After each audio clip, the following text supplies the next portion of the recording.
Anything Combat with Johnny K. But it's anything combat though. Welcome back, combatants, to the Anything Combat Show. I'm your host, Johnny K. Today we've got professional boxing and MMA coach, UFC championship level coach, Jason Parillo. How are you today, Jason? My man, how you doing, Johnny? You good? I'm good. So I saw lately you've been traveling around. You had the fight with Mackenzie Dern, and you also had the fight with Chito Vera. So let me know, what was it like for you, this busy period in your life as of late? I mean, it was good. You know, because I have a couple other kids fighting, but they're fighting on more regional promotions. But it was a tough trip, to be fair. Anytime you go to Abu Dhabi, it's not it's not an easy trip coming from California. But I went from California to Toronto, and then Toronto to Dubai, then Dubai to Abu Dhabi. But it was the coming home thing that killed me. I went from Abu Dhabi, Dubai. Obviously, I drove there. Flew from Dubai to Toronto. Toronto. No, I flew to Toronto. I was originally in Vancouver, I should say, Vancouver to Dubai. Then I flew for some reason to Toronto, Toronto to Newark, and then Newark home. It was like about 35 hours of traveling, so it was a rough one coming home. But at least we got the title while you're out there, right? Makes it a lot easier flight. It's not a fun flight when you lose a fight, especially if it's a title fight and you got to travel 35 hours, right? How many titles have you won now in the UFC as well as boxing titles? How many champions do you think you've helped win the belt with? Individual titles in the UFC, I've had four individuals. A total of 10 championship wins in the UFC. Um, and three. I've worked with three boxing world champions. I've worked with I've worked and sparred and done a lot with a lot of higher level guys, but at the end of the day, those are the ones that I'll take credit for, I guess. Jason, who do you think was easier to deal with, the boxing champions or the MMA champions? Well, to be fair, back when I was a lot younger, when I was messing around with boxing, but to be fair, all champions, in my opinion, kind of have a very similar attitude and personality. The way they go, the way they go about it. But I think the MMA community, believe it or not, I think is more of a warmer community. I think everybody can kind of gets along a little bit. So you got a lot of different facets of the game. You got a lot of different grapplers, and you're not just standing in one form of fighting. I could say, I guess, in boxing. So everybody's just real. It's almost gang-like going to you go to in the boxing business. Everybody walks around with their crew, and granted, do they walk around their crew in MMA? Sure, but there's a little bit more, and I guess that lies in the fact that losing isn't detrimental to your career as a professional MMA fighter. Where boxing, you're walking on thin ice when you start, losing any type of fights. It starts. Obviously devaluating you quite a bit. Where MMA, there's a lot more cushion and understanding and leeway losing fights, you know. Why do you think that is? Why do you feel that in boxing, if you lose, people say that you're washed and you're done? But we've seen many fighters in MMA lose, build new skills, and then go on a win streak, fight for a title or something after they've already had kind of their stint, they've fallen off and then they've come back. In boxing, I feel personally like because the skills are so specific, you get one thing, hands, and you've got your hands, you've got your head and your body. You have to fight the person. In MMA, I feel like if you have a shit start to your career, you can change your style, introduce grappling, and you can come back better than ever. So why do you feel like in boxing they can't do that? Well, I mean, you kind of said it in itself right there. You got so many different avenues to kind of explore, and not everything clicks with everybody. Not everybody gets the understanding of the boxing skills, let's say, but at the same time, they got a good feel for kicking and grappling and wrestling, and certain areas develop, you know, to the point to where they can use it to win. You said it yourself. I mean, there's a lot of, and I guess it's a lot newer sport. Boxing just kind of developed like that over the years. To where losing was a catastrophe. But where, MMA again is a real sport. Will MMA end up developing to the point where they're just kind of, they start only fucking with people that got, the win, one loss, two losses, a lot of undefeated. I mean, there's undefeated guys now as well, and there's a little bit of a hype on it. But again, it doesn't hurt. It doesn't kill your career to lose. There's champions out there with double digit losses, in MMA. So. To answer your question, I think you kind of answered it, with asking me it. You said it yourself. There's a lot more leeway because, there's a lot of other ways to win the fight than just punching the body, just punching the head, and you know, and just using your hands. Jason, can you give me some insight about your work with boxing and then kind of transmutating that into the MMA game? We've seen fighters like Jack Della Maddalena, who's fighting for the title against Islam. His type of style, that boxing heavy style within MMA. Ilia Topuria has a different type of style, but still very boxing dominant within the MMA structure. I want to ask you, with your work, how do you think you're porting over professional boxing into MMA fights?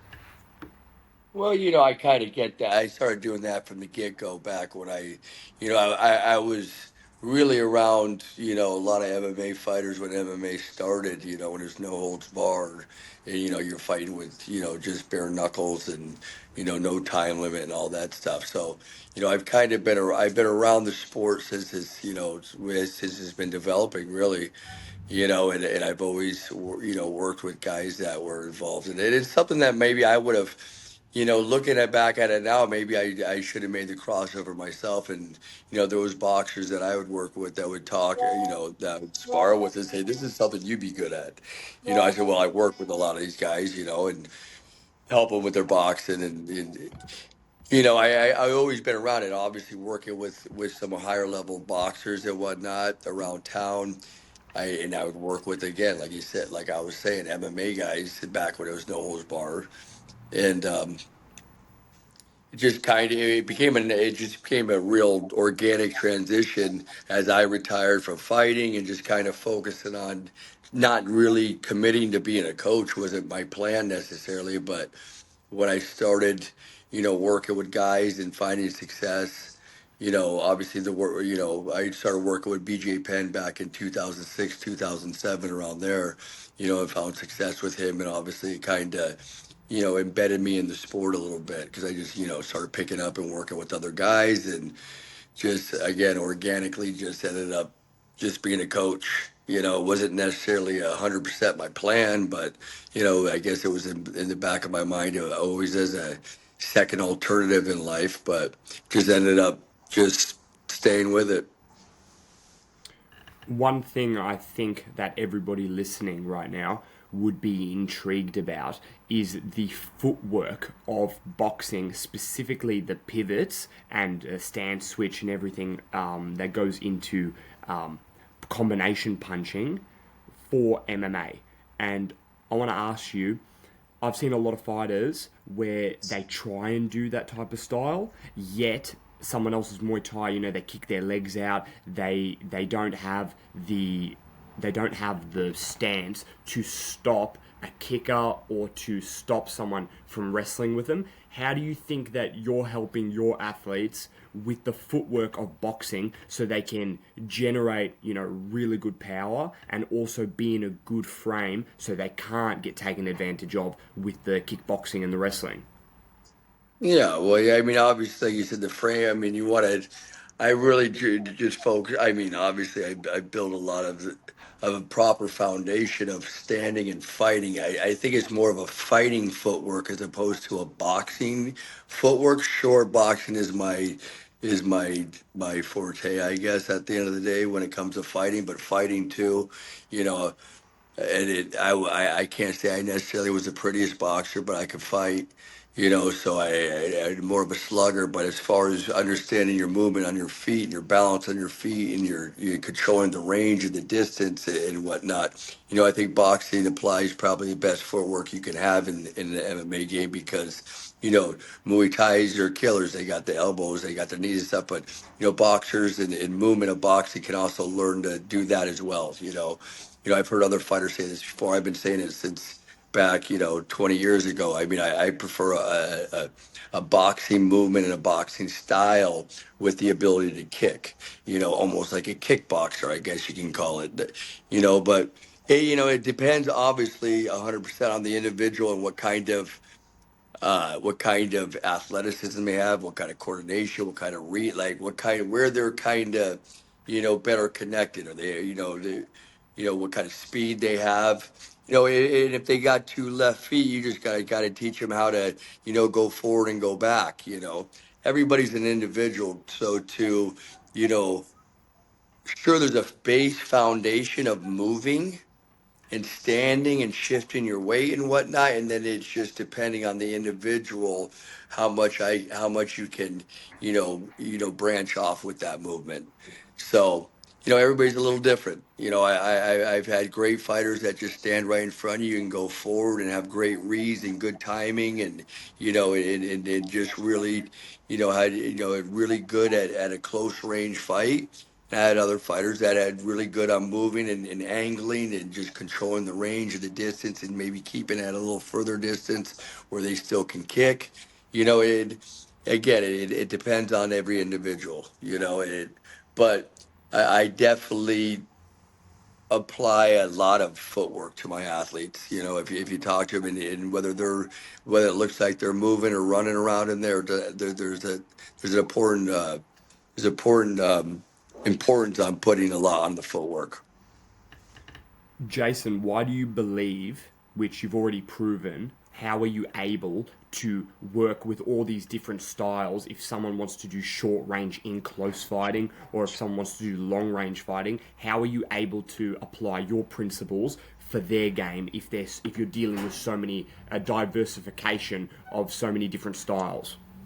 Well, I guess I got a pretty good eye for it, a pretty good understanding for it, for body mechanics, for and like I said, I mean, I was fairly athletic guy, I was fairly coordinated guy, so I kind of yeah, I started boxing late, so I had to really learn how to fight more. I didn't develop, at a young, I should say, because there's fighters out here that start fighting at 5, 6 years old.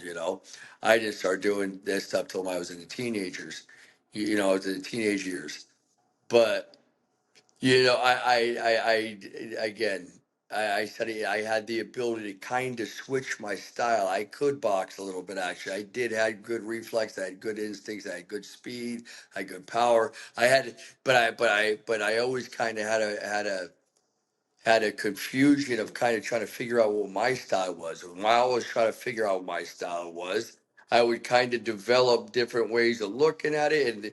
And I think it, again, another organic thing for me, it just kind of organically transferred over into watching guys and understanding where they're at in their head and where they're the most comfortable and have the eyesight and understanding the balance and the movement and whatnot to be able to kind of help add as many wrinkles as I can to the athletes that I work with.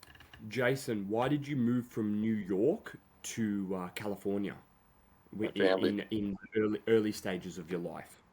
Yeah, my family moved us out here. My dad got a job out here with a company, so he moved the family out from New York. I still have a lot of relatives in New York, but they moved us out here at a young age. So, that was basically the tale of the story there. Not too much.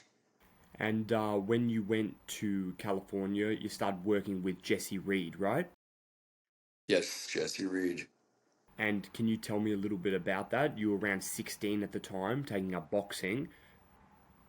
Jesse Reid is a Hall of Fame boxing coach. He's and to be fair, I'm glad you mentioned it because he's a big part of my foundation as far as coaching people as well. Jesse was he was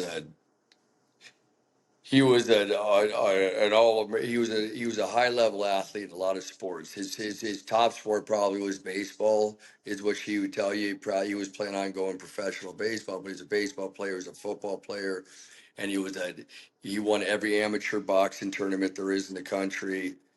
He missed going to he missed going to the Olympic trials, but and he had a great professional boxing record and was a real fighter. It came from real fighters, and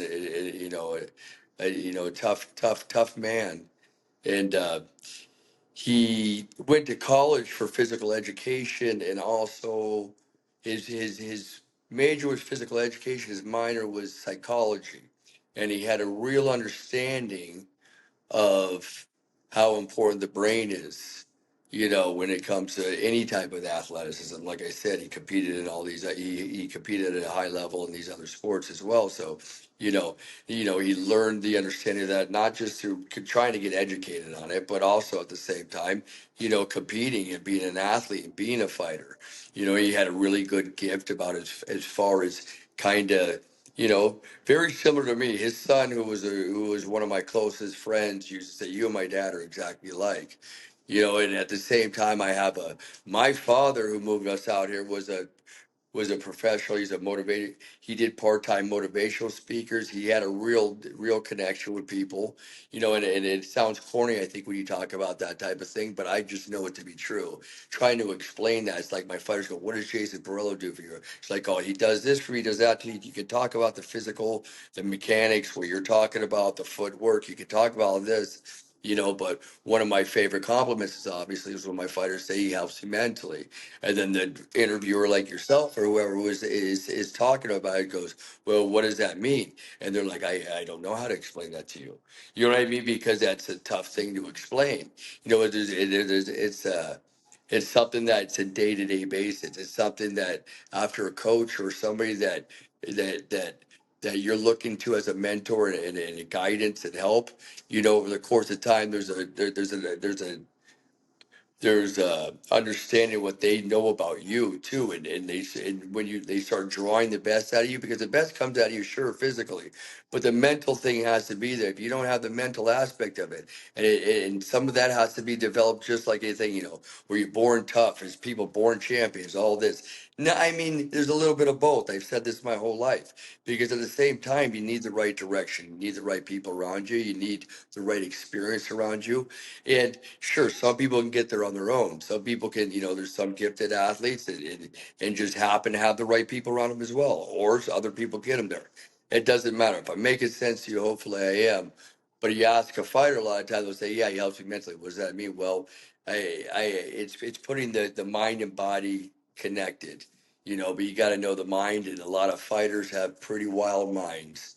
You know what I mean? They're not the easiest people to get their respect as well. And that always happens over the course of time. If you get a guy's respect and they really trust you, you can definitely gain a lot more inches with it. Your development with Jesse Reid, do you consider yourself blessed that out of luck, out of the universe, whatever happened, you found a good mentor for yourself? Well, it's 100%. It's, I mean, and like you said, I don't look at it like I think that's the way I think that nothing's by chance. You know what I mean? I think it's just kind of the way that, our spirits are going on this world. That was part of where I was supposed to be, and I think he was a huge influence on my career. And a huge, I talked to him yesterday. I talked to him. He's 83 years old. He still goes to the gym every day. He still trains fighters. He still trains kids. He's a great human being. He's a good man that's helped a lot of people, and he did a lot for me. That's why I stay. I mean, I know, because people in their careers, and it's not like they continue to have a relationship with their coaches, let's say, especially a lot of the fight games. And you see a lot of people actually having a falling out with they just lose touch because maybe there wasn't that connection, and maybe there wasn't, maybe they felt like, nothing was done. Maybe, I don't know. I don't know what it is, but there's very few fighters that I have that I don't still have a relationship with, you know. and still have contact. And then just like I do with Jesse, I don't know if Jesse has all his fighters. Obviously, he's had dozens and dozens and dozens of fighters, but he's a major influence in my life, in my career. Jason, there might be somebody listening right now that is hearing you talk about how you found a good mentor and they themselves haven't found that type of mentorship in a gym or don't know which gym to go to. What would you say to these people for them to go find good mentorship so they can develop just like how you did? Well, I mean, what do you think I was? Was I necessarily? Well, obviously, when you're a kid, you're looking for a mentor without even knowing it sometimes. But that's a fact of the matter. A lot of times you're going to know it. I mean, there's a lot of good coaches out there. There really are. There's a lot that you know will give positive, good advice. If you really want to do something, it's really important to you. And unfortunately, not everybody gets to find that. You get to find that at an early age what they really want to do, and they're willing to, do anything to make it happen. You know, that's a tough thing for people to find as it is. But like you said, if there's one or two people out there that would listen and say, I mean, you got to go in and find it. Really, I mean, it sounds like a simple cop out answer, but at the end of the day, you got to find out what you want to do. Is it wrestling? You want to be a wrestler? You're going to find it. You're going to find that mentor. Because if you stay in the room and you work hard, he's going to notice you. You know what I mean? If you stay in the room and he can see your spirit and how much you love it and how much you want it, he's going to notice you. You know what I mean? If you go there and you're enthusiastic and you got the right personality, you don't have an ego to you, and you can tell that you're hungry and you're just showing that you're the hardest working guy in the world or in the room, he's going to notice you. You know what I mean? And I think that's what's the most important is really you got to focus on having some balls and get in yourself, and just doing what you want to do. And if you just keep trying, if anybody has a wherewithal in them and a sense of, a sense of what they're looking at, they're going to notice. And I think that's where you find a mentor. The mentor kind of finds you just as much as you find them. You're in the right place at the right time, sure. But he notices if he has enough experience, and he can tell how much you love it. If he sees that you have enough skill to do it, but he sees how hungry you are and how much you love it. Jess used to say this to me all the time, and I agree because I have a lot of fighters that aren't the A students. You know what I mean? Is it like, you know, there's not like to take an A student, make an A student out of them is fucking. I guess you could say anybody could do that, but you can tell somebody that has a hunger to them and a toughness to them, and a desire and a want to them. You can see them and you can see the skills in there. They're not the prettiest, but with a brain like that and a toughness like that, that other part, we'll get it. You know what I mean? We'll get it somehow, some way. Like you had asked me earlier, the questions in MMA, how you can lose and come back and have a rejuvenated career. You know, I know I'm running around with the answer, but at the end of the day, if you love it enough, you're going to go put yourself in a room and you're going to try to find the best room you can be in to be the best at what you're doing. And if there's a mentor in that room, he's going to notice you. Your role within combat sports has actually changed a lot. You fought, you coached, you've worked with MMA, you worked with boxing. There's a lot of diversification there. Somebody at one point noticed you and your skill level when we spoke about the mentorship previously. Now you are in the position where you get to notice people coming up. So who do you think, out of everybody you've worked with, which fighter did you notice putting in the effort and you were drawn to them to work with them? Well, I got kind of a unique situation too. It's not like I was I was at a gym for 15 years. I helped open up a gym called LA Boxing in Costa Mesa. They had a franchise and there's a bunch of them, but I helped open up the original one with my friend from high school, Sean McCauley. And I spent a lot of years there, but I wasn't doing this for a living there. I was doing this for a living, but I wasn't training fighters and actually trying to develop them to the highest level that they can get to, right?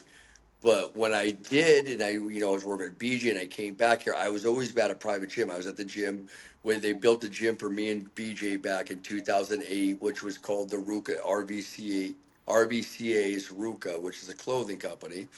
But it was always a private gym, so all the fighters that would come, they would actually reach out to me. They would track me down, ask me to come train. So it wasn't like I'd been in a room. Don't get me wrong. There is time that there's other fighters in there, and there's different guys that that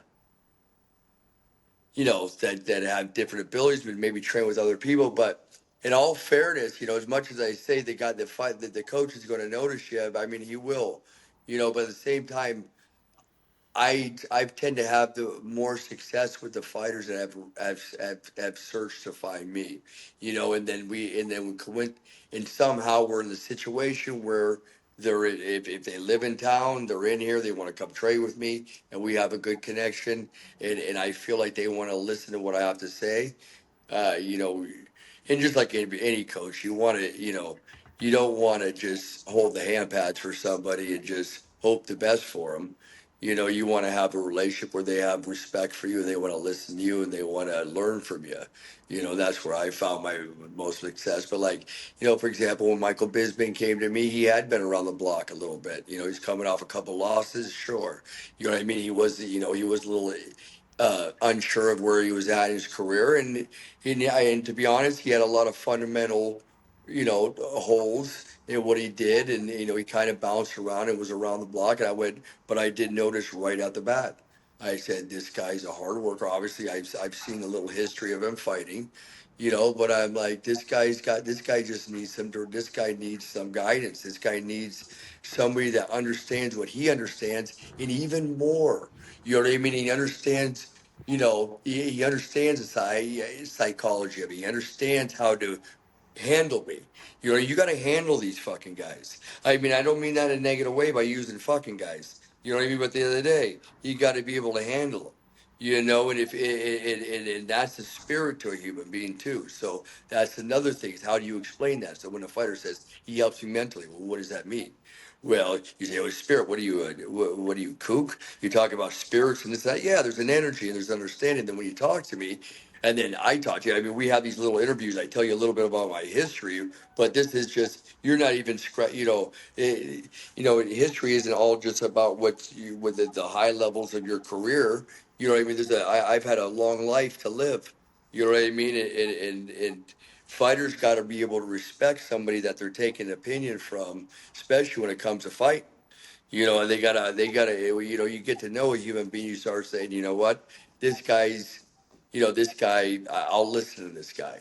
You know what I mean? And obviously, that's where I think any coach is going to get the most success from an athlete is when they want to listen to them, and especially if they have some good guidance and a good direction, and it can and take them where they need to go. So, you know, I run around the question. Another question was, how do you approach a guy or something? Is that what you said? If you notice a guy in the gym that your question was something like that, right? How do you know? Unfortunately, it's just always with a lot of all the athletes I work with has just been, and that's kind of way I am. I don't have this flesh peddler fucking mentality where I just want a room of 20 guys and let me just see which one can do good. I put a lot of energy in these guys. I am their therapist as well. You know what I mean? I have a lot of communication with them. It's not like I have them in the gym and I talk to them. You know what I mean? They see me sometimes. Sometimes we're in the gym for an hour, hour and a half, and sometimes we're out in the front parking lot for another hour and a half. You know what I mean? It's a fighting is a very crazy crazy lonely sport, especially if you take it serious. If it's something that you really respect, because if you don't respect it, it's going to not respect you, and you're going to fight. It's something fighting. We used to say boxing. If you don't respect boxing, boxing ain't going to respect you, and it goes hand in hand with fighting. So I think I do spend a lot of time trying to keep my guys in the right lane as well. But yeah, I. I fortunately, my fighters have come to me and we've connected, and I've had plenty of high level fighters come to me. I've trained a lot of high level fighters that there are a lot of fighters that we really didn't have the vibe or the energy or the spirit kind of work, or maybe the location even. But yeah, I haven't searched or reached out to train. There's no. I've never looked for a fighter. I've ended up with fighters, so it almost contradicts my answer to how's a guy go look for a mentor? You know what I mean? But that is going to happen. He will be in the room and he will be noticed. If he loves it, he puts the right work into it. That's all we have time for, ladies and gentlemen. Thank you, Jason, for your time. Before we wrap up the podcast, can you give us, as a final message, what people should do to build that mental, spiritual connection with the people around them, as you did with the fighters? Well, you gotta love it as much as they do, obviously. Love is the strongest thing you got going out there, bud. You know what I mean? If you have the skill, if you have the ability. I mean, there's a lot of fighters, there's a lot of coaches, there's a lot of managers, there's a lot of promoters, there's a lot of people in the game of fighting or in the game of anything that maybe don't have maybe the cerebral ability. I don't know what. Maybe they don't have maybe experience. Maybe there's something that maybe can't graduate to the highest level that you can get to. But what was your question again? I'm sorry, I just spaced on your question. You're asking me what is it? Oh, to get that connection. I do think the connection. I think again. If there's a coach in the gym that loves it more than life itself, and he's dedicated to it and he puts the time into it, he's going to attract. Birds of the same feather flock together. Let's put it like this. There's a lot of these weird cliche sayings. There's a reason they're a cliche saying is because there's a lot of truth behind them. And that's why they're used for many many years. There's nothing worth saying other people haven't said before. But at the end of the day, you put the right vibration out there, you love it more than life itself, and you dedicate real time for it, and you educate yourself on it, you're going to attract that same type of spirit. If you're looking for an athlete, a fighter to develop and help and be the best they can be, you got to be the same, and it'll come together.